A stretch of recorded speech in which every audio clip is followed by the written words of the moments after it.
है तो ये ना कूलर भी काम करना छोड़ देता है और इसमें हब्स हो जाती है। और ये तरीका मैं आज आपको बताऊंगी, आपने इसको नोट डाउन करना है और ये इसकी सफाई और ये किस तरह ठंडा रखेंगे वो मैं आपको बताऊंगी। आपने इसको ज़रूर देखना है और किचन की मैं कुछ और टिप्स भी आपको बताऊंगी, वो भी आप नोट डाउन कर लीजिएगा।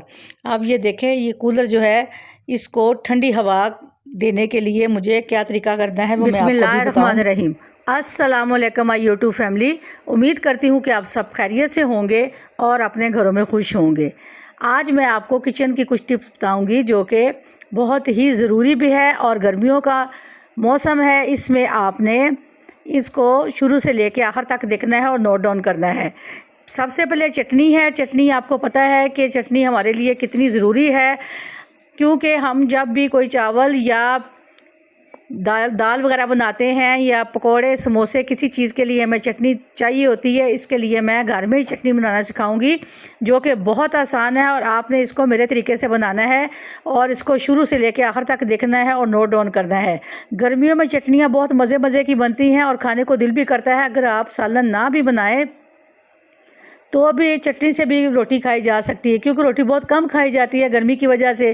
तो इसमें ज़्यादातर आपको वाटर वगैरह की चीज़ें, मशरूबात, ये चीज़ें, फल वगैरह खाने चाहिए और रोटी नहीं खाई जाती। इसलिए आप चटनी को देखिए और फिर इसको इसी तरीके से बनाइएगा। मेरे पास 1 पाव लहसुन है जो कि मैंने छील के रखा हुआ है और आधा पाव हरी मिर्चें हैं जो इस चटनी में मैंने आपको तैयार करके बतानी है।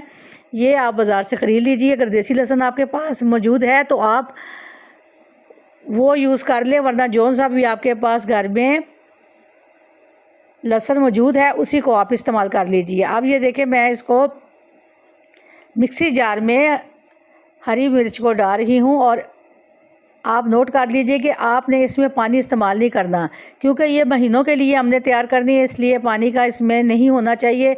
ये खुश्क चटनी होगी तो महीनों तक चलेगी। आप इसको बना के प्रिजर्व कर लीजिए और जब आपका दिल करे निकाल के खाइए और घर वालों को खिलाइए। अब ये देखें, मैंने तमाम दोनों चीज़ें 1 पाव लहसुन छील के और आधा पाव हरी मिर्चें इनको कट करके मिक्सी जार में डाल दिया है। अब मैं इसको दरदरा सा पीस लूँगी। ये देखिए, इस तरह का आप इसको पीस लीजिए और फिर आपने इसका जायका दोबारा करने के लिए 1 टेबल स्पून कुटी हुई मिर्च डाल लीजिए। अगर पिसी हुई मिर्च है तो वो ½ टेबल स्पून डाल लीजिए। अगर ये भी आपको मिर्च ज़्यादा लगती है तो आप हाफ़ कर लीजिए।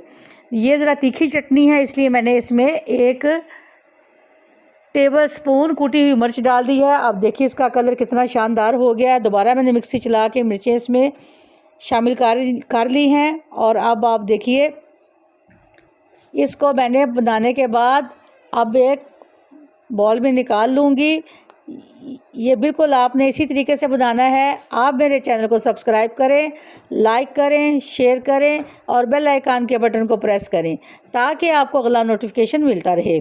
अब मैं एक जार लूँगी और उसमें सरसों का ऑयल डाल दूँगी, तकरीबन 3 टेबल स्पून। जितनी ये मेरे पास मिकदार है लहसुन की और मिर्चों की, उसके लिए फ़िलहाल तो मैं 3 टेबल स्पून भर के इसमें डाल दूंगी और फिर इसको मैंने बघार लगाना है। अब ये देखिए, इसमें मैंने तकरीबन 3 टेबल स्पून भर के सरसों का ऑयल डाल दिया है और थोड़ी सी राई दाना इसमें डाल दिया है ताकि जब हम बघार लगाएं इसको तो ये बहुत ज़बरदस्त अचारी चटनी तैयार हो जाएगी।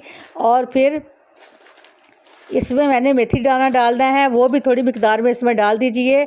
अगर आपने इसको ज़्यादा बनाना है, इसकी मिकदार ज़्यादा करनी है तो क्वांटिटी डबल कर लीजिए। राई दाना भी ज़्यादा डाल लीजिए और मेथी दाना भी ज़्यादा डाल लीजिए, लेकिन इस वक्त जो मैं आपको मिकदार दिखा रही हूँ उसके लिए ये चीज़ें काफ़ी हैं। अब आप देखिए कि मैंने इन चीज़ों को, जो कि चटनी तैयार की थी, उसको मैंने कटोरी में डाल दिया है और अब इसको मैं मिक्स कर रही हूँ। आप इसको यही तरीका देंगे जो मैं आपको दिखा रही हूँ और नोट डाउन भी कर लीजिएगा और यकीन करें गर्मियों में ये बहुत शानदार बनती है। नमक, अब आपने नमक डालना है। आप जितना पसंद करते हो, जितनी आपको जायका पसंद आता है उतने नमक डाल लीजिए। अब मैंने ऑयल का बघार तैयार कर लिया है, वो भी मैं अब इसके ऊपर डाल रही हूँ। ताकि जब हम इसको प्रिजर्व करें रखें तो फिर इसको हम काफ़ी देर के लिए इस्तेमाल करें, ताकि ये काफ़ी देर के लिए, महीनों के लिए ये चटनी तैयार हो जाएगी। जब आपका दिल करे आप इसको निकाल के रोटी के साथ, पकौड़ों, समोसों और सालन के साथ, जब आपकी मर्ज़ी दाल के साथ आप खा सकते हो। और ये बहुत मज़े की तीखी चटनी है। और आप मिर्च भी कम ज़्यादा कर सकते हो, कुटी हुई मिर्च, ताकि जिस तरह आपको पसंद हो वही करें। तो इसको तीखी चटनी इसलिए कहते हैं कि थोड़ी सी इसमें मिर्च ज़्यादा होती है, लेकिन 1-2 दिन में ही ये कम हो जाती है। जब आप ताज़ा अचार डालते हैं तो पहले पहले आपको मिर्च ज़्यादा लगती है, फिर आहिस्ता आहिस्ता अचार में मिर्च कम हो जाती है। इसका भी तरीका यही है कि आपको ताज़ा चटनी में मिर्च ज़्यादा महसूस होगी, लेकिन जब ये कुछ अरसा पड़ी रहेगी तो ऑटोमेटिकली इसमें मिर्च कम हो जाएगी, इसका अरोमा कम हो जाएगा। अब ये देखें, मैंने इसको एक कंटेनर लिया है, उसमें तमाम चटनी को डाल दिया है और मैं अब इसको एयर टाइट डब्बे में डाल के बंद कर दूंगी और फिर कुछ अरसे के लिए रख दूंगी, ताकि जब भी आपका दिल करे निकाल के। मैंने पहले बताया कि गर्मियों में चटनी बहुत सारी खाई जाती है और मुख्तलिफ़ चटनियाँ बनती हैं, और ये भी मैंने इसीलिए आपको मुनफरिद चटनी दिखाई है कि ताकि आपको ये चटनी अच्छी लगे और आप इसको बार बार बनाएं और इसको घर वालों को और ख़ुद भी खाएं और मेहमानों को भी खिलाएं। इंशाल्लाह आप बहुत अच्छी चटनी तैयार करेंगी, और मैंने ये रेसिपी आप लोगों के लिए सिलेक्ट की थी ताकि आप भी इसको इस्तेमाल करें। अब आप देखें कि पुराने वक्तों में मिट्टी के कूलर, मिट्टी के बर्तन, ये चीज़ें होती थी जिसमें हम पानी ठंडा करते थे। आजकल के दौर में दूसरे कूलर आ चुके हैं प्लास्टिक बॉडी वाले, तो फिर भी जो पुराने लोग हैं वो मिट्टी के बर्तनों को यूज़ करते हैं, यानी गिलास जग और वाटर कूलर और कटोरियाँ वगैरह। अभी भी लोग कुनाली वगैरह भी लोग इस दौर में भी इस्तेमाल करते हैं और वो बीमारियों से पाक रहते हैं। अब ये देखिए, एक मैंने कुनाली ली है मिट्टी की, और उस कुनाली में मैंने एक डब्बा भर के रेत का डाल दिया है और उसको फैला के रखा है। अब ये देखें, मेरे पास एक मिट्टी का जग है जो कि मैं आपको दिखा रही हूँ इसका तरीका।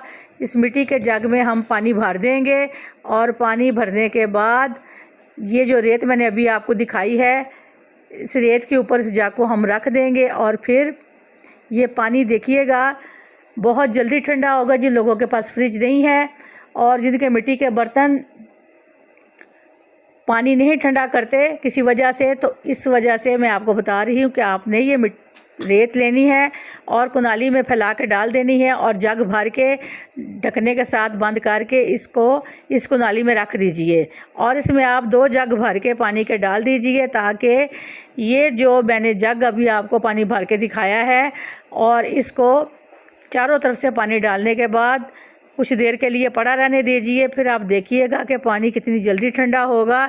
और इसी तरह कूलर भी आप किसी बड़े बर्तन में रेत डाल के कूलर भी आप उसी में रख दीजिए, और ताकि वो भी पानी हमारा ठंडा जल्दी करे। और जिन लोगों के पास फ्रिजें नहीं हैं वो ये तरीका इस्तेमाल करें। और वैसे भी मिट्टी के बर्तन बहुत पुराने वक्तों में इस्तेमाल होते थे, ये तो आजकल प्लास्टिक के बर्तन आ चुके हैं जो कि नुकसानदेह हैं।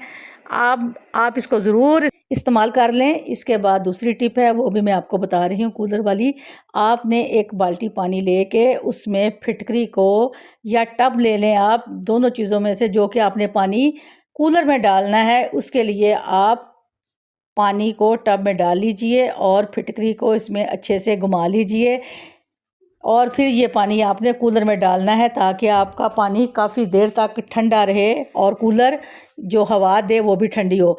ये फिटकरी आप पीस भी सकती हैं, इसका पाउडर बना के भी पानी में डाल सकती हैं, तो ज़्यादा बेहतर है, इससे ज़्यादा देर तक आपका पानी ठंडा रहेगा।